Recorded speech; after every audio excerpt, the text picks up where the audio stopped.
What is up, everybody? Welcome back to the Pulse Metrics channel. Today we have a treat for all of you. Today we are going to be determining the best player from every MLB team. Now, this is just my opinion. I'm basing it on stats and how much impact I think this player is going to have on his team, whether it just been signed with that team or has been there for a long time. Now, if you have not watched my top 10 MLB players or my division ranking or my division predictions, you are in the wrong place. Go watch that first. I'll be putting the links in the description. So let's waste no time and get right into it. Starting with the American League East. Going to the bottom, starting with Rafael Devers, the best player from the Red Sox. I mean, come on, there's really no dispute over this one. No one is even close to, besides Tristan Casas, there's really no one as skilled as Rafael Devers on that team. So, there's nothing really else to say. Rafael Devers is undoubtedly the best player on the Red Sox. And then you come over here and you got the Tampa Bay Rays with Yandy Diaz. Had one of the highest overall batting averages last year. I can tell you it's not Randy Arozarena. It's not Wander Franco, Mr. Run from the Cops. And it's not Shane McClanahan. He was injured. Yandy Diaz has by far the most impact on the Rays team, so that's why they're in the playoffs. They were in the playoffs last year, so yeah, he's definitely the best player on the Rays. And then you come over here to the Blue Jays for the cover for MLB The Show 24. You have Vladdy Guerrero Jr. There was a little dispute over this one between Bo Bichette and this guy, because they're both really two talented players, but Bo Bichette really can't stay healthy, so he can't really have that much of an impact on the team. And he gets high batting averages, but he doesn't really do as much as Vladimir Guerrero Jr. I know Vladdy had a really down year last year, but it was still pretty good. So he's definitely the best player in the Blue Jays and one of the best overall first basemen in the entire league. And then coming over here to the Orioles, you have Adley Rutschman. Now, the Orioles. The thing with the Orioles, they have a really strong young team. Overall, they're going to be a really good team. Just signing Corbin Burns, keeping Kyle Bradish, getting rid of all their bad stuff. Adley Rutschman is definitely the best catcher in the entire league. They have the AL Rookie of the Year. So, yeah, overall, they have a lot of great players, great young talent, like I said. But if I had to choose one player, it would be Adley Rutschman all day. This guy is a nightmare to runners on first to try to steal. And then you come to the top here with Aaron freaking Judge. The monster of a hitter, 6'7", over 200 pounds. Aaron Judge is an absolute monster. You know, like I said in my last video about MLB, he hit 37 home runs, not even playing a full entire season. So just imagine what he could do if he played an entire season. Because when he did, he hit over 60 home runs. Like, that's insane. There's no stopping Aaron Judge. I mean, Juan Soto, yeah, you're a really good player, but Aaron Judge, you cannot match the talent of this guy. And then moving on to American League Central, you have the Twins, Royals, Guardians, Tigers, and White Sox. Starting with the White Sox, no question about it, it's Luis Robert. Moving on, Tigers, another really, overall, this division is really bad. there's barely any talent at all, especially on the Tigers. But if I had to choose one player, it'd be Kerry Carpenter. He put up some pretty solid numbers, hitting a couple good home runs. But the only reason that he's the best player on the Tigers because no one else is really good on that division. Javier Baez really dropped. Everyone on that team dropped. They don't have any pitching at all. So for that reason, Kerry Carpenter is the best on the Tigers. And then you have the Guardians. No question about it. It's the best third baseman in the entire league. You have Jose frickin' Ramirez. Again, like Aaron Judge. Monster of a hitter. You do not want to be across the plate and pitcher's mound with that guy. You don't want to pitch to him. He got intentionally walked. Fun fact. He got intentionally walked the most times out of any player in the MLB last year because he's a beast.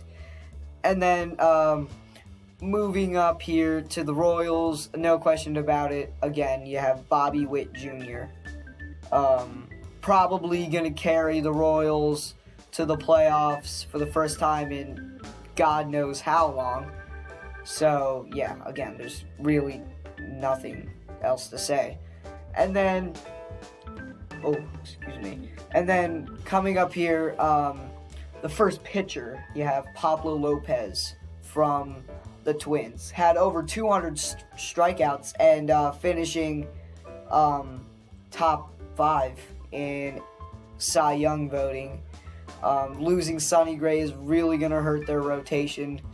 But overall, Pablo Lopez is a very talented pitcher when he is healthy. So that wraps up the American League Central.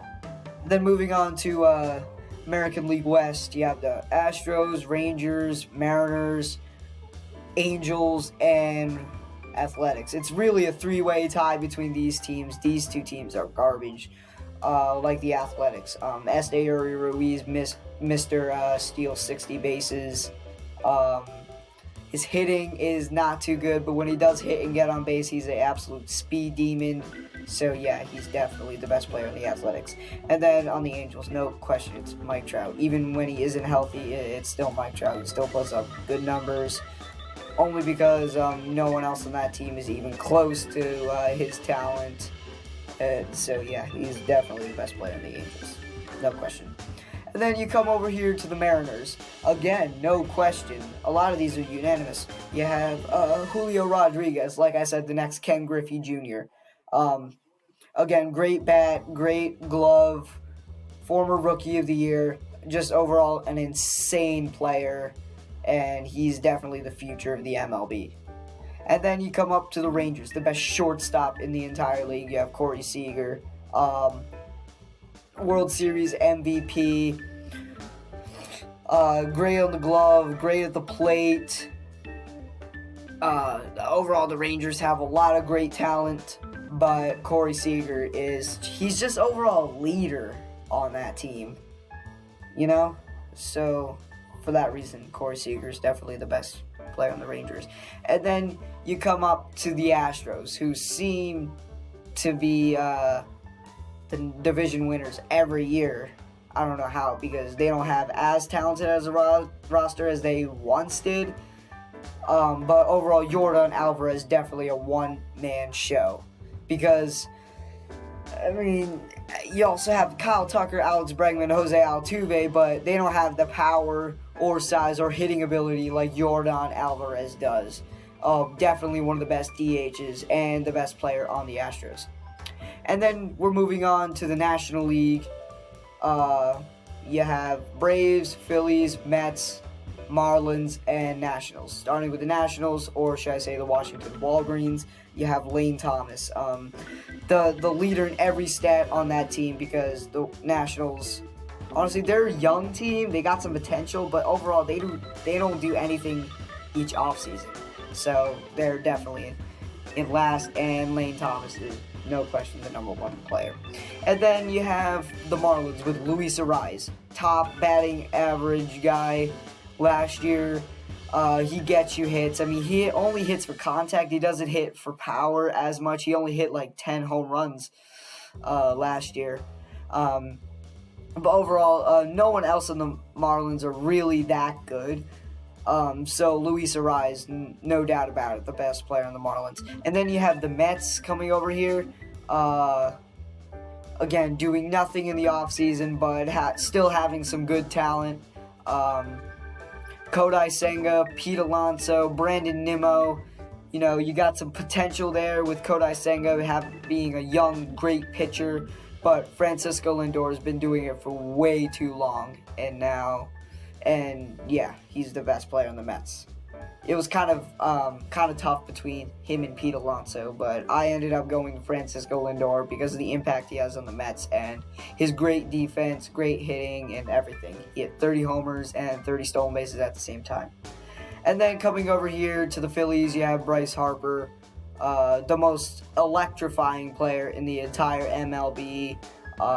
When he is healthy, he's an absolute demon at the plate.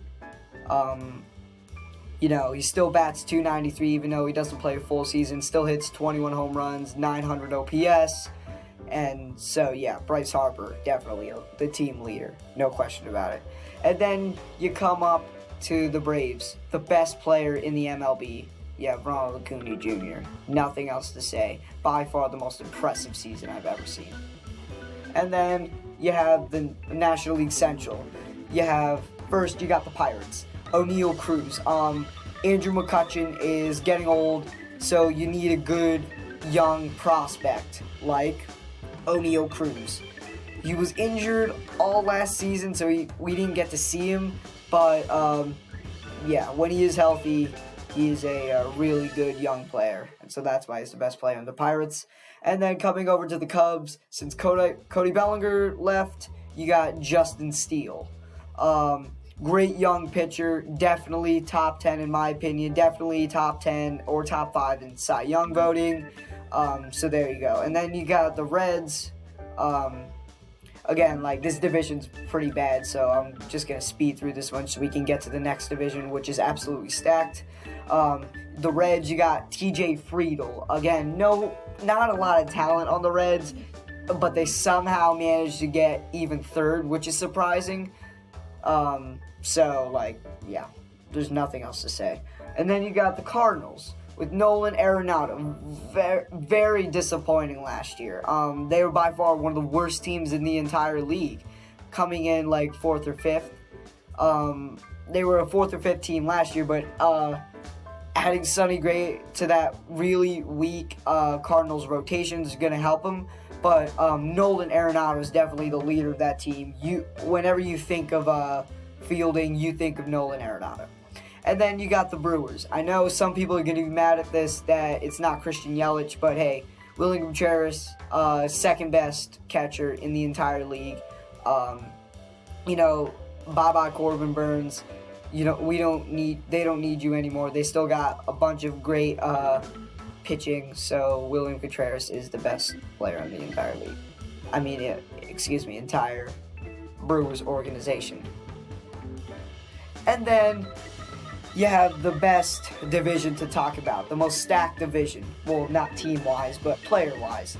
The Rockies, you have Nolan Jones batting over .290, hitting over 20 home runs. We have not seen that from a Rockies player in so long. And then you have the Giants. Jorge Soler, the newest recruit to the Giants, is really going to help out that weak team. So yeah, they could sign Matt Chapman. But for now, it's Jorge Soler. And then you have the Padres.